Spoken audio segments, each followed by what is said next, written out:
already clear in an early poem whose importance Baudelaire underlined, La Pente de la Rêverie from 1831. The narrator poet, standing by his window, moves from the perception of the outside world to a progressively deepening vision of absent friends, dead friends, peoples and places of the world, historical cities and races, and the whole of humanity.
Continues about this type of experience.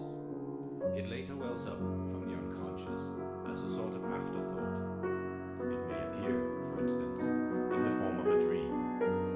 As a general rule, the unconscious aspect of any event is revealed to us in dreams, where it appears not as rational thought, but as a symbolic image.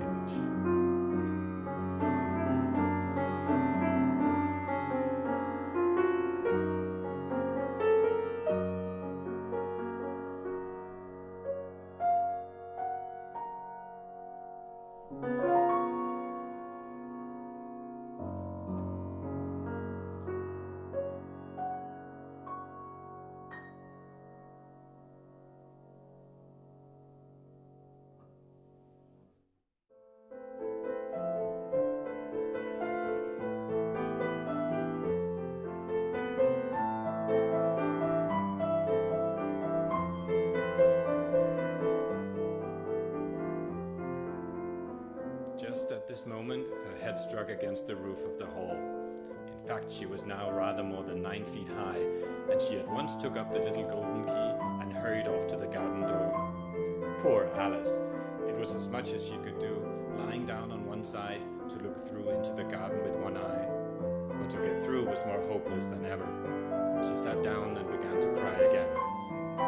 "You ought to be ashamed of yourself," said Alice. "A great girl like you," she might as well say this, "to go on crying in this way.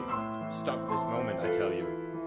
But she went on all the same, shedding gallons of tears until there was a large pool all round her, about 4 inches deep and reaching half down the hall.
The king and queen of hearts were seated on their throne, with a great crowd assembled about them, all sorts of little birds and beasts, as well as the whole pack of cards.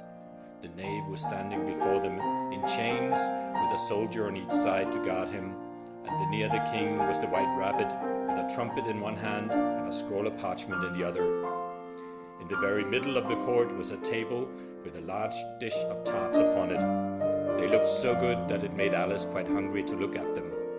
I wish they'd get the trial done, she thought, and hand round the refreshments. But there seemed to be no chance of this, so she began looking at everything about her to pass away the time. "Herald, read the accusation," said the king. On this, the white rabbit blew 3 blasts on the trumpet.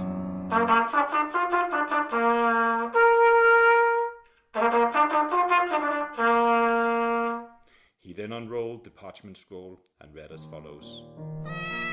"The Queen of Hearts, she made some tarts, all on a summer day.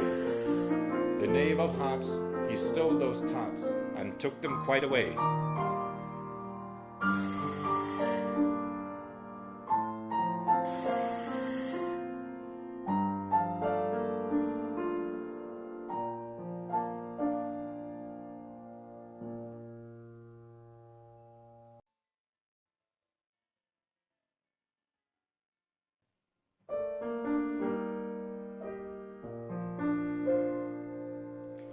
Alice was considering whether the pleasure of making a daisy chain would be worth the trouble of getting up and picking the daisies, when suddenly a white rabbit with pink eyes ran close by her.